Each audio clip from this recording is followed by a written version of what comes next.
Vianoce s malým dieťaťom, to je úplne iná úroveň kúzla.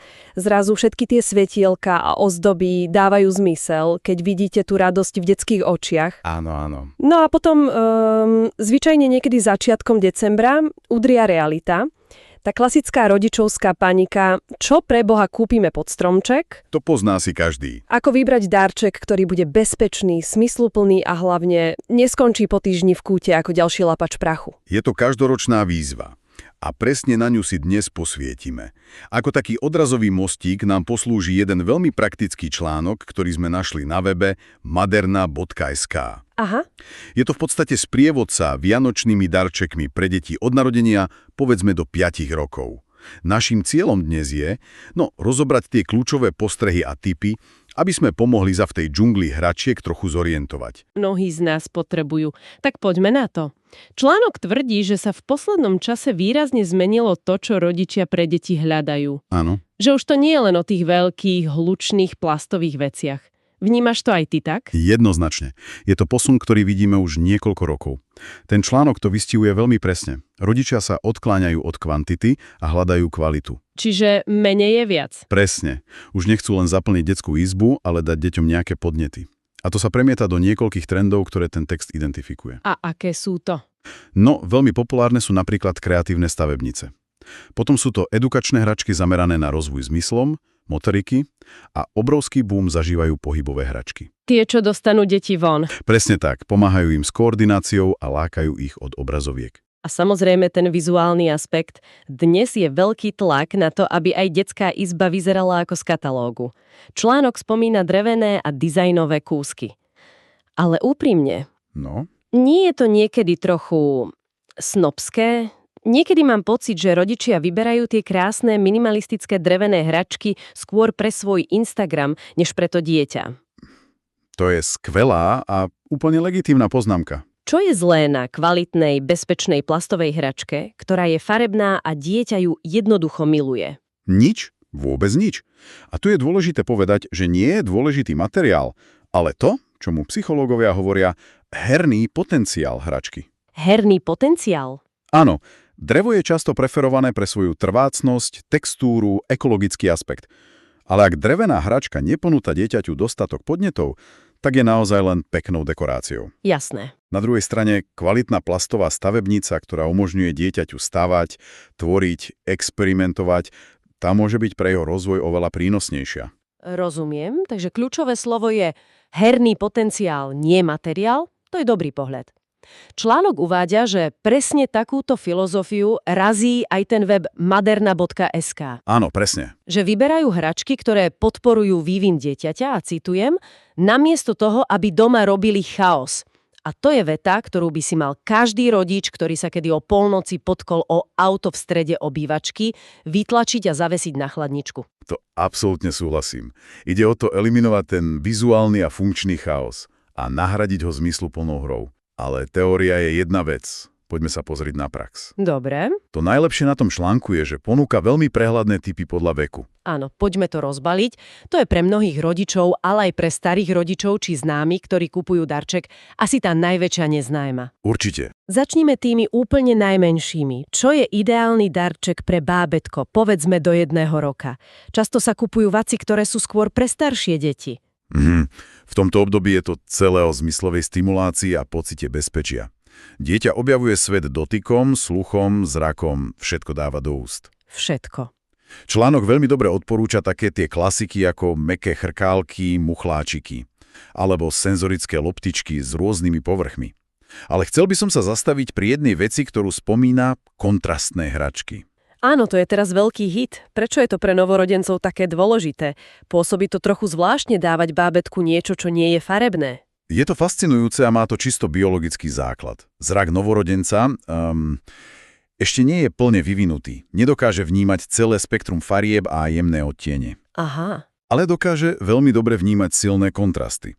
Čierno-biele vzory stimulujú očný nerv a pomáhajú mozgu učiť sa spracovávať vizuálne informácie. Takže kým my vidíme len jednoduchý vzor, pre mozog bábätka je to doslova tréningové centrum. To je skvelé vysvetlenie. Takže pre najmenších hľadáme niečo, čo stimuluje zmysly. Čo ale s deťmi, ktoré už začínajú chodiť a objavovať svet po vlastných? Áno. Aké typy ponúka článok pre vek od 1 do 3 rokov? To je vek malých objaviteľov však. Presne tak. Je to fáza intenzívneho rozvoja hrubej a jemnej motoriky a hlavne napodobňovania. Dieťa sa stáva malým vedcom, ktorý všetko skúma a zároveň chce robiť všetko to, čo robia rodičia. Jasné. Článok preto ako skvelú voľbu odporúča klasiky ako drevené ťahacie zvieratká, ktoré motivujú k chôdzi, alebo odrážadlá. Pre jemnú motoriku sú ideálne vkladačky a prvé jednoduché stavebnice. A spomínal aj rolové hry, nie? Áno, to je kľúčové. Hračky na rolové hry. Ako napríklad detské kuchynky, ktoré článok špeciálne vyzdvihuje. Píše, že rastú spolu s dieťaťom. Čo to presne znamená? Znamená to, že tá hračka má viacero úrovní využitia. Jednoročné dieťa bude v kuchynke len otvárať a zatvárať dvierka, búchať vareškou o hrniec. To poznáme. Dvojročné už začne napodobňovať varenie, miešať a trojročné si už vytvorí celý príbeh. Varí pre bábiky, otvára si reštauráciu. Hra sa vyvíja spolu s kognitívnymi schopnosťami dieťaťa. Aha, čiže tá istá hračka, ale iná hra. Presne. Psychológovia toto obdobie označujú za začiatok tzv. Symbolického hrania. Symbolické hranie, to znie odborne, vieš to vysvetliť jednoducho. Jasné. Je to schopnosť dieťaťa použiť jeden predmet na reprezentáciu niečoho iného. Napríklad, Keď zoberie banán a predstiera, že je to telefón. Alebo keď v kuchynke mieša v prázdnom hrnci a predstavuje si, že varí polievku. Je to absolútne kľúčový milník vo vývine. prečo? Lebo je to základ abstraktného myslenia, kreativity a neskôr aj sociálnych zručností. A hračky ako kuchynky, čajové sety alebo bábiky sú pre rozvoj tejto schopnosti ideálne. Super, to dáva zmysel. A čo tá posledná kategória v článku od 3 do 5 rokov? Tam už asi nejde len o napodobňovanie, že? Vôbec nie. Ako uvádza článok, v tomto veku už deti majú naplno rozbehnutú vlastnú fantáziu. Potrebujú hračky, ktoré im dajú priestor na tvorenie vlastných svetov a príbehov. Čiže už nestačí kopírovať, chcú tvoriť. Presne. Článok odporúča kreatívne sety, napríklad modelovanie, malovanie. A veľmi populárne sú magnetické stavebnice alebo vláčikové dráhy. Počkaj, zastavím sa pri tých stavebniciach. Sú napríklad tie magnetické, ktoré sú teraz všade, v niečom lepšie ako, ja neviem, obyčajné drevené kocky? To je opäť skvelá otázka, ktorá ide do hĺbky. Oboje je skvelé, ale slúži trochu inému účelu. A akému? Obyčajné kocky sú dokonalým príkladom open-ended hračky. Dieťa z nich môže postaviť čokoľvek, fantázii sa medze nekladú. Rozumiem. Magnetické stavebnice sú o niečo štrukturovanejšie, ale zase deťom umožňujú objavovať základy fyziky a geometrie veľmi intuitívnym spôsobom. Zistia, čo drží pokope, ako postaviť stabilnú konštrukciu, ako funguje magnetizmus. Čiže ideálne je mať oboje? V podstate áno, ale kľúčové pri tejto vekovej kategórii je, že sú to presne tie hračky, ktoré sa udržia v hre celé roky a neomrzia po Vianociach, lebo ponúkajú nekonečné možnosti. Presne ten typ rady, ktorá ma môže zachrániť pred impulzívnym nákupom v predvianočnom strese. Je to v podstate taký malý test zmysluplnosti darčeka. Tie 3 otázky sú veľmi priamočiare a nútia nás zamyslieť sa. Prvá znie, čo sa pri tejto hračke dieťa skutočne naučí? Čiže pozrieť sa za ten prvotný wow efekt a hľadať edukačný presah. Presne. Či už ide o motoriku, logiku, kreativitu alebo sociálne zručnosti. Výborný bod. Aká je druhá? Druhá otázka testuje dlhodobú hodnotu. Koľko Vianoc dokáže prežiť a či rastie spolu s dieťaťom?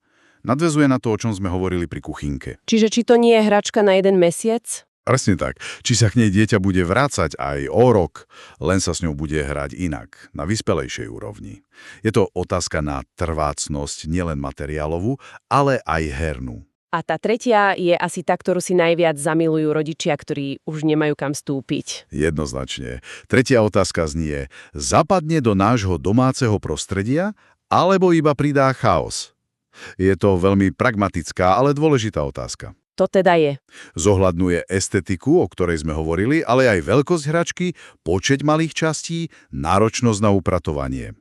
Túto otázku by som si mal vytetovať na ruku pred každou návštevou hračkárstva. OK, takže máme trendy, máme tipy podľa veku, máme aj kontrolné otázky, ale aj tak, keď otvorím akýkoľvek e-shop, vyskočia na mňa stovky produktov. Je to paralyzujúce. Áno, je. Čo s tým? Ako vôbec začať? Úplne rozumiem. Ten pocit zahltenia je reálny.